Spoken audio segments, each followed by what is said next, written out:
So கிட்டத்தட்ட 1 மணி நேரம் episode. 1 மணி நேரம் வந்து பார்த்தீங்க அப்படின்னா வந்து இப்போ சிறகடிக்க ஆசை ஓடுது அப்படின்லாம் வந்து ஒரு நிறைய போட்டு அதுக்கு ப்ரோமோலாம் போட்டு ரோகிணி சிக்குவாரா அப்படிங்கும்போதே நமக்கு தெரியும். இந்த ரோகிணி சிக்குவார்னா சிக்குவார்னு நீங்கள் காமிச்சிருவீங்க ப்ரோமோவில். சிக்குவாரான்னு கேள்வி கேட்டாலே சிக்க மாட்டாங்க அப்படின்னு தெரியும். அதுக்குன்னு 1 மணி நேரம் ஒன்றுமே நடக்காமல் ஒரு கதையை எப்படி எடுத்து போகிறதுங்கிறது இந்த கதையில தான் கற்றுக்கலாங்கிறது தான் இன்றைக்கி நடந்துச்சுன்னு வச்சுக்கோங்க. ஆனால் வந்து போயிடுச்சு. சில கதையெல்லாம் இப்போ சில படங்கள் பார்க்கும்போது சொல்லலாம்ல, படம் வந்து லேகெல்லாம் ஆகலை, அப்படியே ஓடிடுச்சு. ஆனாலும் ஏதாவது உருப்படியாக நடந்துச்சான்னு அப்புறமா வெளில வந்து யோசிச்சு பார்த்தா என்னடா அது அப்படின்னு தோணும்ல, அந்த மாதிரி தான் இன்றைக்கி எபிசோட் இருந்துச்சு. ஸோ 1 மணி நேரம் எபிசோடில் முதல்ல எடுத்தோடனே வந்து இப்போ வீட்டில் வந்து இப்போ இந்த 3 லட்ச ரூபா பணம் திருட்டு போயிடுச்சு அப்படின்னா ஒவ்வொருத்தவங்களும் யார் எடுத்திருப்பா என்ன ஏதுன்னு பேசிகிட்டு இருக்கும்போது விஜயா கரெக்டாக ஒரு வார்த்தை சொல்கிறாங்க. ஏன் இதை இவ எடுத்துருக்க கூடாது அப்படின்ட்டு வந்து இப்போ ரோகிணியை கை காமிக்கிறாங்க. அவள் ஏதாச்சும் காரணத்துக்காக எடுத்துட்டு அவங்க மேலே பழி போடுறாளா அப்படின்னா உடனே ரோகிணி திருன்னு முடிக்க உடனே அவையமா எடுக்க போறா அப்படிங்கிற மாதிரி மனோஜ் வந்து கேட்டுட்டு இருந்தா. அதெல்லாம் எடுக்கக்கூடிய ஆள் தான் அவள், எடுக்காம எப்படி இருப்பா அப்படின்னு வந்து பேசிட்டு இருக்காங்க. எப்பயும் போல அண்ணாமலை தான் ஏய் விஜயா என்ன பேசுற, போய் ரோகிணி ஒரு குழந்தை மாதிரி இருப்பார், முகத்தை பாரு பால் வடிகிற முகம் அப்படிங்கிற மாதிரி பேசிக்கிட்டு இருந்தாரு. என்னப்பா ஏன்பா அப்படி இருக்கீங்க, இவ்வளோ நல்லவங்களா இருக்காதீங்க பாங்கிற மாதிரி தான் இருந்துச்சு. ஸோ இதுக்கு நடுவில் வந்து ரோகிணி உடனே டக்குன்னு திசை திருப்பி விடுறதுக்காக நான் ஏன் ஆன்ட்டி எடுக்க போகிறேன், என்ன போய் சந்தேகப்படுறீங்களா, நான் எவ்வளோ நல்லவன் அப்படின்ட்டு எல்லாம் அந்த முத்துவால் முத்து நீங்கள் ஏதாச்சும் கூட குறையங்க வந்து சொன்னீங்களா அப்படின்னு வந்து முத்துவை சொல்லிட்டு எங்க நாங்கள் நல்லா இருக்கக்கூடாதுங்கிறதுக்காகவே வேணும்னே முத்து இப்படி பண்ணுறாரு அப்படின்னு எதோ பேசிகிட்டு இருந்தாங்க. இவங்க எதோ பேசிகிட்டு இருக்க அதை வேற வந்து இப்போ உடனே வந்து மனோஜ் உடனே நீ எதுக்குறா எங்க இதில் தலையிடுற அப்படின்னு வந்து முத்துக்கிட்ட பேச முத்து நான் கூட குறையெல்லாம் பேசலைங்கிறாங்க. ஸோ அந்த ராஜாராணி தான் காரணம் அப்படின்னு வந்து தோணுச்சுன்னா நீங்கள் போலீஸில் கேஸ் கொடுத்துடலாம்ல. எப்படி லாக்கர் கீ உங்கள் 2 பேர்கிட்ட தான் இருக்குது, நீங்கள் 2 பேர் மட்டும் தான் யூஸ் பண்ணியிருக்க முடியும், அதனால வந்து நீங்கள் கேஸ் கொடுத்துருங்க அப்படின்னா அதுக்கும் அப்படியே திருன்னு முடிக்கிறாங்க ரோகிணி.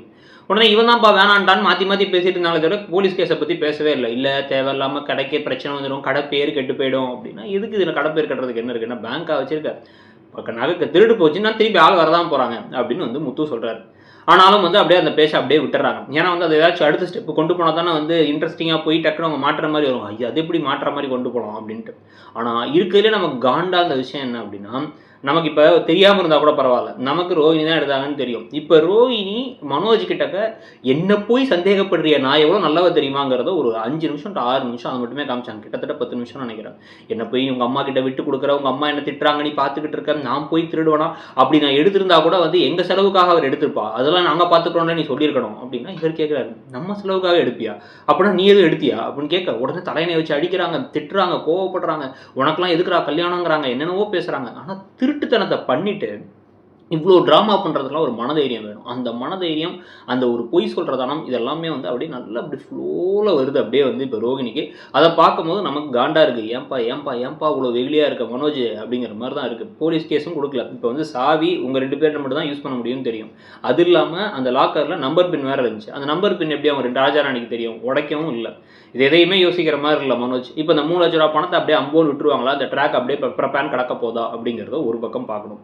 ஸோ இந்த பிரச்சனைகளுக்கு இடையில் இப்போ வந்து சீதா கால் பண்ணி கும்பகோணத்துக்கு வாங்க, நாம் ப்ரொமோஷன் கிடைச்சதுக்காக என் கணவர் எல்லாத்தையும் கூப்பிட்டு போகிறாரு, அம்மாவும் சத்யாலாம் வராங்க அப்படின்னா முத்து நீயும் போயிட்டு வாங்குறாரு. இல்லைங்க என்னங்க இப்படி மாறிட்டீங்க அப்படின்னா வந்து கல்யாணத்துக்கு முன்னாடி அப்படி பேசலாம், கல்யாணத்துக்கு அப்புறம் அவள் சந்தோஷமாக இருக்காங்க தான் எனக்கு முக்கியம், நீ போயிட்டு வா அப்படின்னா இல்லை எனக்கு வேலை இருக்குங்க நான் போகலன்ட்டாங்க அவங்க. ஆனால் அதுக்கப்புறம் தான் வந்து இப்போ இந்த ரோகிணி மேட்டரில், இந்த நகை மேட்டரில், இந்த பணம் திருட்டு போன மேட்டரில் இந்த ராஜாராணி தப்பு பண்ணியிருக்க மாதிரி எனக்கு தோணலை. ஒன்று மனோஜோ இல்லை ரோகிணியோ தான் பண்ணியிருக்கணும் அப்படின்னு வந்து சொன்ன உடனே வந்து அதை கரெக்டாக முத்து சொல்கிறார். உடனே மீனா அதை நம்ம விசாரிக்கலாமா அப்படின்னா நமக்கு எதுக்கு தேவையில்லாத வேலைன்னு முத்து விளைவிக்கிறார். ஸோ அவர் விலகினதுனால இப்போ அந்த டாப்பிக்கும் அப்படியே அம்போன்னு போயிடுச்சு. இதுக்கப்புறம் தான் ப்ரோமோவில் அப்படியே வந்து பெருசாக காட்டின ஒரு விஷயம் என்ன நடக்குதுன்னு வந்து பார்க்குறீங்கன்னா நேராக வந்து வித்யாவோட வீட்டுக்கு இப்போ ரோகிணி அவங்க ஃப்ரெண்டு மகேஸ்வரியும் கூப்பிட்டு போகிறாங்க. இப்போ மகேஸ்வரிங்கிறவங்க தான் ஏற்கனவே மகேஷ் இவங்க ஃபோனில் பேசினவங்க. அவங்களும் அவங்க உள்ளார வந்ததுக்கப்புறமா என்ன சொல்கிறாங்க அப்படின்னா இப்போ வந்து போர்டிங் ஸ்கூல் பார்த்தாச்சு, உன்னை கொண்டு போய் ஹாஸ்டலில் சேர்த்துட போகிறோம், அவ்வளோதான், அதுக்கப்புறம் அங்கே இருக்கட்டும், கொஞ்சம் பணம் ஜாஸ்தி தான் இருந்தாலும் அங்கே போய் இருக்கட்டும் அப்படின்னா நீ இருக்க உங்கள் அம்மா இருக்க உன் பிள்ளை ஏண்டி தனியாக இருக்கணும் அப்படின்னா பரவாயில்ல போர்டிங் ஸ்கூலில் பிள்ளைங்க படிக்கிறது இல்லையா, அவள் போய் படிக்கட்டும் அப்படின்னு தன்னை காப்பாற்றிக்கிறதுக்காக பிள்ளை என்ன வேணாலும் எப்படி வேணாலும் எப்படியோ என்கிட்ட இல்லாமல் இருந்தால் சரின்னு இவங்க முடிவு பண்ணி பேசிகிட்டு இருக்காங்க. அப்போ யாரோ கதவை தட்டுறாங்க. யாருன்னு பார்த்தா மீனா. ஐயோ மீனா அப்படின்னு சொல்லிட்டு இவங்க 2 பேரும் உள்ளே போய் கிறிஷும் ரோகிணியும் ஒழிஞ்சுக்க. மீனா உள்ளார வந்து என் பைக் இங்கே நின்றுடுச்சு, அதனால் பைக் இங்கே நிப்பாட்டிட்டு போகிறேன், ரிப்பேர் பண்ணுறதுக்கு ஆள் வருவாங்க அப்படின்னா சரி ஓகே அப்படின்னு சொல்லிட்டு வித்யாவோட கல்யாணத்தில் எப்படி நடக்குது, கல்யாணத்து வேலைகள்லாம் எப்படி நடக்குதுன்னு கேட்டுட்டு மீனா கிளம்பி வெளில போயிடுறாங்க. இப்போ தான் ப்ரோமோவில் காமிச்ச மாதிரி அப்படியே செருப்பு இங்கே இருக்குது, யார் செருப்பு அப்படின்னு கேட்க உடனே ஏன் செருப்பு இல்லை மகேஸ்வரி செருப்பு அப்படிங்க. மகேஸ்வரி வந்து இல்லை அது ஏன் செருப்பு இல்லை என் பையன் செருப்பு உள்ளே தூங்குறான் அப்படின்னு சொல்லி சமாளிச்சிடுறாங்க. நிறைய சின்ன பசங்க இருக்காங்க எல்லாரும் செருப்பு போடுறது தானே அப்படின்னு வந்து ஜோக்கெல்லாம் வேறு சொல்ல உடனே மீனாவும் கிளம்பி போயிடுறாங்க. இப்போ என்ன பண்ணுறாங்கன்னா விஜயாவும் சாரி இப்போ வெளில வந்துட்டு வித்யா வந்து திருன்னு முடிச்சும் போதே எப்படி பார்த்தியா நூலிலையில் தப்பிச்சிட்ட நீ எப்படி வேணால் நீ வந்து மாட்டியிருக்க வாய்ப்பு இருக்குது, இவ்வளோ பொய் சொன்னால் அப்படி தான் அப்படி இப்படின்னு மாற்றி மாற்றி பேசிகிட்டு இருக்காங்க. பேசிகிட்டு இருக்கும் போதே வந்து நீ எத்தனை நாள் தான் பொய் சொல்லுவ, இதில் வந்து உண்மையை சொல்லிடு, என்னென்ன நல்லா இருக்கக்கூடாதுன்னு நினைக்கிறீங்களா, இப்போல்லாம் உண்மையை சொன்னால் எதுவும் வேலைக்கு ஆகாது அப்படின்னு இவங்களும் பேசிகிட்டு இருக்காங்க. இது நடந்துகிட்டு இருக்கும் பொழுது இன்னொரு பக்கம் விஜயா, சிந்தாமணி, பார்வதி 3 பேர் வந்து பூ போட்ட சட்டை பேண்ட்ஸ் எல்லாம் போட்டு தலையில் தொப்பி வச்சுட்டு ஒவ்வொரு பக்கமாக வந்து போயிட்டு இருக்காங்க. ஒவ்வொரு பக்கமாக போய் அந்த யோகாவுக்கு நோட்டீஸ்லாம் கொடுக்க, அவங்கெல்லாம் கிண்டல் பண்ணுறதெல்லாம் பார்க்க, கல்யாணமானவங்களுக்கு மட்டும்தான் கொடுப்போம்னு பேச்சுலர்ஸ் கொடுக்காம இருக்க, ஒரு பேச்சுலர் நீங்கள் க்யூட்டாக இருக்கீங்க சின்ன பொண்ணாட்டோன்னு விஜயாவை பார்த்து சொல்ல, இந்த காமெடிகள்லாம் நடந்து வந்துகிட்டு இருக்கும் போது ஒரு ஆட்டோவில் ஏறுறாங்க. அதுக்கு முன்னாடி வந்து பார்த்தீங்கன்னா முத்து வந்து இவங்களை பார்த்துடுறாங்க. முத்து வந்து அந்த செல்வத்தோட மச்சானா இருக்காங்களா அவங்களோட நின்றுட்டு இருக்கும்போது இவரை பார்த்துடுறாரு. அந்த செல்வத்தோட மச்சானை ஏன் திருப்பி காமிக்கிறாங்கன்னு தெரியல, அவரால் ஏதாவது கதை இருக்காங்கிறது அடுத்த வாரம் தான் தெரியும். ஸோ இவங்களை பார்த்தோன்னே இந்த நோட்டீஸ் என்னங்கிறத பார்க்க, அந்த நோட்டீஸை வந்து ஒரு ஆள் வந்து வாங்கிட்டு இதுங்களை பார்த்தாலே யோகா செய்யணும் போல இருக்குது, இதுங்க நமக்கு சொல்லித்தர போதா அப்படின்னு வந்து கேட்டோன்னே, உருவக்கேலி பண்ணாத போயா அப்படிங்கிறாங்க. அடுத்த சீனே வந்து பார்த்தீங்கன்னா உருவக்கேலிக்காக தான் சீனே வச்சிருக்காங்க. 3 பேரும் சேர்ந்து ஒரு ஆட்டோவில் ஏறுறாங்க. ஆட்டோவில் ஏறினா வந்து 3 பேர் சேர்ந்து ஆட்டோவில் ஏறும்போது ஆட்டோவை ஸ்டார்ட் பண்ண முடியல. உடனே இறக்கி விட்டு திருப்பி ஏற்றுறாங்க. ஸ்டார்ட் பண்ணிவிட்டு ஏறும் பொழுதே வந்து பார்த்திங்கன்னா அந்த ஆட்டோ டிரைவர் தான் பாரதி கண்ணம்மாள் அண்ணான்லாம் வருவார் அவர். ஸோ உள்ளார ஏறினதுக்கப்புறம் வந்து பார்த்திங்கன்னா எதிர்த்தாப்பில் அந்த லக்ஷ்மி அம்மா ரோகிணியோட அம்மா நடந்து வரதை விஜயா பார்த்துட்றாங்க. என்ன இந்த மாதிரி இந்த சுற்றிட்டு இருக்குங்கிறாங்களே தவிர இறங்கி போய் பேசவும் இல்லை. ஸோ அந்த டாப்பிக்கும் அந்த ப்ரோமோவில் காமிச்சது டம்மியாக போச்சு. இதுக்கப்புறமா இப்போ இங்கே வித்யா வீட்டில் எல்லாரும் பேசிக்கிட்டே இருக்கும்போது பார்த்தா கதவை யாரோ திருப்பி தட்டுறாங்க. யாரான்னு பார்த்தா அதுவும் விஜயா வந்துடுறாங்க. ஐயோ விஜயா வந்து திருப்பி உள்ளார போய் ஒழிஞ்சிக்க. விஜயா உள்ளார வந்துட்டு நான் யோகா கிளாஸ் நடத்த போகிறேன், நீ வந்துடு, உனக்கு கல்யாணம் முடிஞ்சதுக்கப்புறம் நீ வந்துடுவோம் கணவரோட. மகேஸ்வரி உனக்கு கல்யாணம் முடிஞ்சிருச்சலாமா, நீ இப்போவே வந்துடு அப்படின்னு கொடுத்துட்டு, இந்த ரோகிணி கிட்டலாம் அதிகமாக வச்சுக்காதீங்க, அவன் நல்ல பொண்ணே கிடையாது, ஒரு கெட்ட சக்தி அப்படின்னு சொல்லிட்டு போக, கடுப்பில் வந்து ரோகிணி கதவை டம்னு ஒரு தட்ட இவங்க பயந்து போய் யாரா உள்ள இருக்கா அப்படின்னு கேட்டால் இல்லை அது ஜன்னல் அப்படின்னு சமாளித்து அனுப்பிடுறாங்க. அனுப்பினோடனே உனக்கு நல்ல நேரம் இல்லை பாரு, அதனால தான் வந்து எல்லாரும் மாற்றி வராங்க, நிறைய போய் சொல்கிற, என்னைக்கு வேணால் நீ மாட்டிப்ப அப்படிங்கிறத சொல்ல அப்படியே ரோகிணி திருன்னு முடிக்கிறாங்க.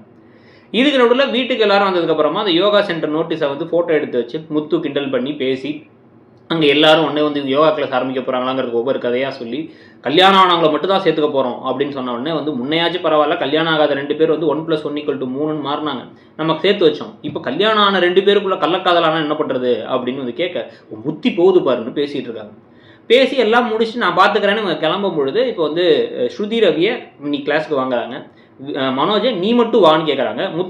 முத்துக்கிட்டையும் மீனாக்கிட்டையும் கேட்க அவங்க நாங்கள் அதெல்லாம் வரல, நாங்கள் நல்லா வந்து வேலை செஞ்சுட்டு இருக்கோங்கிற மாதிரி அவங்க பேசிக்கிட்டு இருக்கும்பொழுதே வந்து அந்த லக்ஷ்மி அம்மாவை பார்த்த விஷயத்த சொல்லிடுறாங்க. உடனே எல்லாரும் அப்படியே ஆர்வமாக திருப்பி எங்கே பார்த்தீங்க என்ன ஆச்சுன்னா அது ஏதோ பிச்சைக்காரி மாதிரி சுற்றிக்கிட்டு இருந்துச்சு அப்படிங்கிறாங்க. அவங்க சாய்ஸ் ஆஃப் வேர்ட்ஸே மோசமாக தான் இருக்குது. உடனே அது ஏன் அப்படி சொல்கிறீங்கன்னா அப்படி தான் சுற்றிக்கிட்டு இருந்துச்சு, நான் எங்கே பார்த்தேன்லாம் தெரில, வரவெல்லாம் பார்த்தேன், அந்த அம்மா தான் எனக்கு கண்ணெல்லாம் நல்லா தான் இருக்குன்னு சொல்லிட்டு போனோன்னே இப்போ ரொம்ப அப்படியே வந்து என்ன பண்ணுறதுனே புரியல இந்த பக்கம் ரோகிணிக்கு.